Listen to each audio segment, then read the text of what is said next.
Greetings and welcome to Cyber Focus, your source for international business information. My name is Jimmy Bettcher and our guest today is Roberto Curci. He is a professor and the Eugene Ratcliffe Endowed Chair of Finance at Butler University's College of Business in Indianapolis.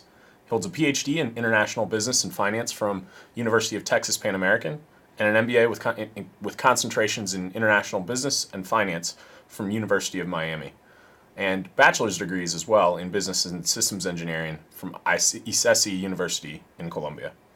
He's also an active researcher and has published extensively in the areas of international finance, international business, financial markets and institutions, risk management, and immigrant-owned businesses. Roberto received a faculty grant from CIBER to help conduct research to study the internationalization patterns of companies in Hong Kong and the Pan-Pearl River Delta region. He joins us today to discuss this research. Roberto, welcome. Thank you, Jimmy. Nice to be here. Great. It's our pleasure to have you. First off, what were some of the key questions you sought to, or tell us a little bit about your research and what some of the key questions you sought to answer with your research done in Hong Kong? Perfect. Basically, we developed here at Butler University with some colleagues a framework that we call the Value Chain Internationalization Framework. So what we did in Hong Kong was basically test that framework to understand not only the stage, but also the patterns of internationalization of firms in South China. Okay. And how did you go about testing it? Oh, basically we engaged with some colleagues at a university in Hong Kong named Linnan University on some questionnaire development and also some data gathering. We specifically applied the survey to companies from mainland China and Hong Kong that participated in a few trade shows organized by the Hong Kong Trade Development Council. Can you tell us a little bit more about what the framework is and how you came to develop it?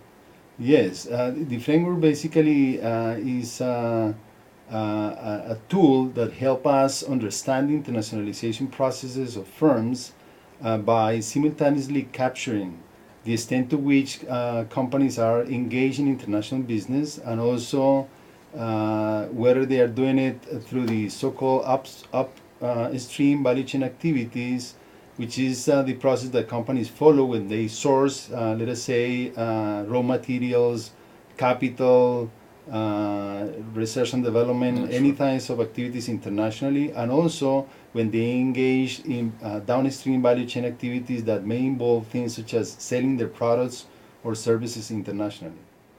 And what were some of the findings that came from your survey work there?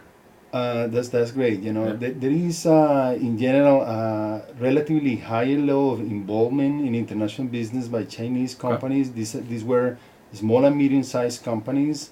Most of them engage mainly in downstream value chain activities, meaning they are very active selling their products internationally, and there is a significant proportion of companies that do both. In other words, they simultaneously source internationally as well as sell their products internationally. So there is a lot of momentum being built in China for companies to explore international markets. What are some of the key factors that either improve success or impede success for companies along the internationalization process? That's a great question. I think that one of the critical factors is the what we call the global mindset. You know, the disposition of managers to entertain doing business internationally. So you have that mindset, it helps you really advance the internationalization process. In addition, it looks like those companies that are more market driven in the sense that they see the world as a platform through which they can expand market share and serve customers internationally is a critical factor, because there are companies that are also engaged in international business from the market efficiency seeking point of view. They source input factors and they look for ways to which they can source factors at a lower cost, as an example. And that can only help them so much. So it's different when companies are looking at the world as a platform for them to sell. Great. How would you say that firms in Hong Kong or in China compare in their internationalization processes to firms elsewhere in the world that you may have researched? Yes, I think one of the critical elements is that there is a high intensity of competition within domestic markets in China. So that means that companies that are successful within the Chinese market build themselves to be quite stronger. And when they tap international markets, they know how to compete. They are very entrepreneurial, and they kind of have faced so much challenges internally that when they go internationally, they are very strong companies. How would you say it might compare to the internationalization of firms here in Indiana?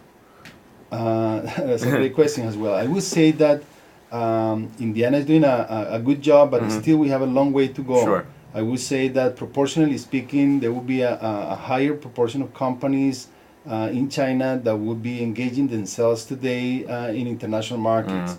And they have learned from the significant volume of foreign direct investment that have gone into China, certainly, for them to learn the best practices and use them in their own expansion internationally. Could there be any good lessons? Part of our audience is, business leaders here in Indiana. Are there any lessons that, or important takeaways that from your research that could help them in their decision process as they're contemplating moves along the spectrum of internationalization?